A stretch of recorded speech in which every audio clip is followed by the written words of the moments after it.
Doctor Sudheer గారు, మీరు maximum operation వద్దు, వద్దు, వద్దు అనే అంటారు. కానీ బయటేమో అంత రివర్స్‌లో వినిపిస్తది. ఫస్ట్ ఆపరేషన్‌కి ఎళ్ళిపోండమ్మా. ఇప్పట్లో ఆపరేషన్ ఏముంది అంతా నార్మలే గదా! అంటారు. మీరది నార్మల్ కాదు అంటారు. ఎందుకంటారు? ఏ బేసిస్ మీద ఆపరేషన్ వద్దంటారు మీరు? నేనెప్పుడు కూడాను గత 8 సంవత్సరాలుగా ఏ పేషెంట్‌కి కూడాను మోకాళ్ళు అరిగిపోయింది, మోకాలు నొప్పి వస్తుందంటే, ఎట్టి పరిస్థితుల్లో మీరు ఆపరేషన్‌కెళ్ళొద్దు. ఇంకొక మంచి మార్గం ఉంది. ఆ మార్గమే ఈ ప్లాస్మా థెరపీ, పీఆర్పీ థెరపీ.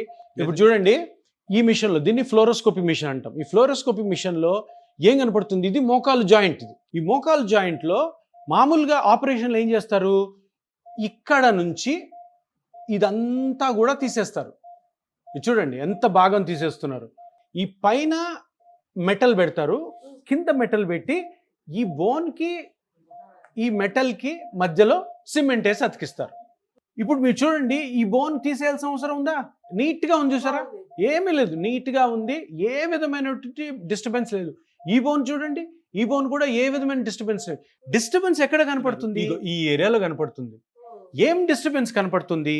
ఈ రెండు ఎముకల మధ్యలో ఇక్కడ స్పేస్ తక్కువ ఉంది. ఈ పక్క చూడండి, స్పేస్ ఎక్కువ ఉంది. ఈ పక్క చూసారా, తక్కువ ఉంది. అంటే ఇక్కడ ఉండాల్సిన స్థలము కంటే ఆ స్పేస్ తగ్గడం వల్ల ఈ రెండు ఎముకలు ఈ పార్ట్లోనే రబ్ అవుతున్నాయి. మొత్తం మోకాలులో ఇంత చిన్న పార్ట్లో ప్రాబ్లం ఉంటే ఇదంతా ఎందుకు తీయాలి అంటే, ఇంతకు ముందు ఒక 5-6 సంవత్సరాల క్రితం వరకు ఈ సర్జరీ ఉంది.